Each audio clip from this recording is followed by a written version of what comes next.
নমস্কার বন্ধুরা, আমার ইউটিউব চ্যানেলে আপনাদের স্বাগত। আজ আপনাদের নিয়ে যাব এমন একটি মন্দির দর্শনে যেখানে মা মঙ্গলচণ্ডী ও মা বৈষ্ণব দেবী দুজনে অধিষ্ঠিত। হ্যাঁ, ঠিকই শুনেছেন। আর এই মন্দিরটি হলো বেহালার চণ্ডীতলায় অবস্থিত মা মঙ্গলচণ্ডী ধাম। আমরা যে মন্দিরটি দেখতে পাচ্ছি সেটি 400 বছরের পুরনো মন্দির। এখানে একটি পুকুর আছে যা আদিগঙ্গার সঙ্গে যুক্ত ছিল। আর এই পুকুরটিতে একটি শিলা ভেসে ওঠে যা এখানে প্রতিষ্ঠিত করা হয়। সময়টা ছিল জ্যৈষ্ঠ মাস, তাই সেই সময় অনুযায়ী এখনও জ্যৈষ্ঠ মাসে মায়ের বার্ষিকী পূজা করা হয়। আর এই পূজাকে কেন্দ্র করে এখানে একটি মেলা হয় যা 1 মাস ধরে চলে। মা চণ্ডীর মন্দির ছাড়াও এখানে অন্যান্য মন্দির আছে। চলুন আপনাদের সেই মন্দিরগুলি ঘুরিয়ে দেখাই।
এই যে ফাঁকা জায়গাগুলো দেখা যাচ্ছে, এই জায়গাতেই জ্যৈষ্ঠ মাসে বড় মেলা বসে।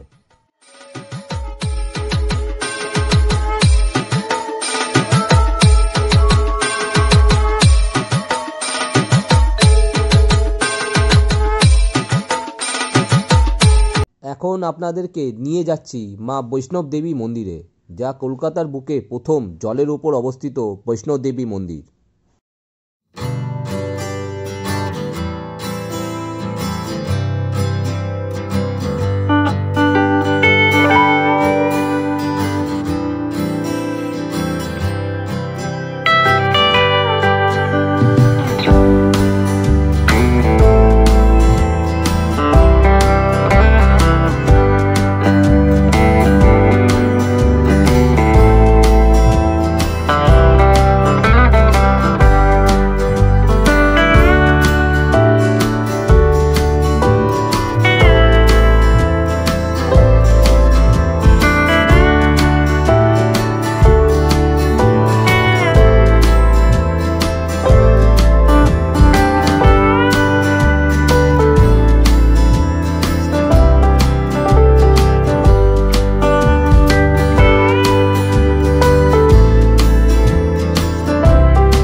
বন্ধুরা, আর দেরি না করে চলে আসুন একসাথে মা মঙ্গলচণ্ডী ও মা বৈষ্ণব দেবী দর্শন করতে বেহালায় মা মঙ্গলচণ্ডীর ধামে।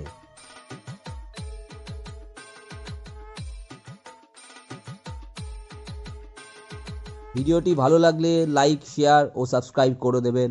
নমস্কার।